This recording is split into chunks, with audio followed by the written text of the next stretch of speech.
The bow was bigger than my future. It sat there, obscene and glossy, breathing in the living room light like it owned the house. Red ribbon, factory perfect. The BMW X5 gleamed in my sister's palm while the room applauded itself. Then it was my turn.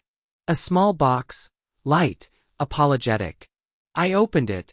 $2 socks, gray, thin, the kind you buy because you forgot someone exists. I looked up. Dad didn't flinch. He didn't blink. He didn't even pretend. He said it calmly, like a verdict already signed. Everyone gets what they deserve. Take it or get out. The fire popped. My sister smiled without teeth, and something inside me went very still. I remember thinking, good. Let's begin. I learned early how to disappear without leaving the room. It was a skill you develop when love is rationed and attention is currency. It paid rent in silence. I earned praise and effort. I worked harder, spoke less, and waited for fairness to arrive like Adelaide train. It never did. My sister learned a different language. She learned how to tilt her head, how to cry in queue, how to let Dad believe he was rescuing her every time she fell, usually into something expensive. I was the dependable one, the one who fixed the sink at midnight, the one who drove Dad to appointments, the one who covered bills quietly and pretended it didn't hurt. Christmas used to be neutral ground. That illusion shattered with the sound of wrapping paper. The socks smelled like dust and finality. I didn't leave right away. I sat there, socks folded in my lap, watching the room breathe around me, watching my sister avoid my eyes, watching Dad's jaw set like he'd rehearsed this moment. There were small things I'd ignored for years, accounts I wasn't allowed to see, conversations that stopped when you entered. The way Dad's voice softened only for her. The way my name became a core. I smiled. I thanked them. I folded the socks carefully. Inside, questions stacked themselves into something sharper.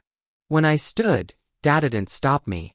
That told me everything. At 11:17 a.m.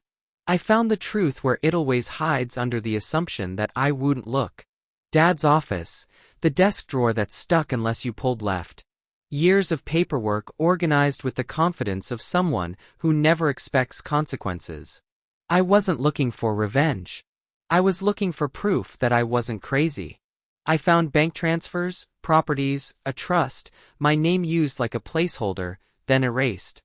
Loans taken against my credit, signatures scanned, my sister's initials everywhere like graffiti. The room didn't spin. I didn't cry.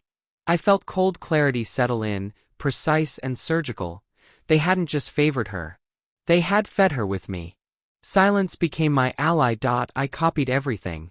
Screenshots, statements, emails with timestamps that told a better story than any confession ever could. I watched patterns emerge like constellations. Dad's late night legend. My sister's sudden business ventures. I packed light. Only what mattered. Clothes, documents, a calm that felt earned. At 3:58 a.m., I placid me keys on the counter. I wrote no note. Notes beg. I don't beg. Under the tree where the BMW had been warped hours earlier, I placed one envelope RS1. Inside it a drive labeled and indexed. Evidence mapped to laws, instructions, Atomaline, copies addressed to banks, attorneys, and an auditor who loved puzzles. I made sure it looked like a gift. Then I left. By morning, the house woke to consequences. Dad opened the envelope, expecting absolution. He found a mirror. My sister called me first. Her voice cracked halfway through my name. She asked how I could do this. I listened to the tremor and felt nothing move inside me. Dad called next. He didn't yell. He pleaded.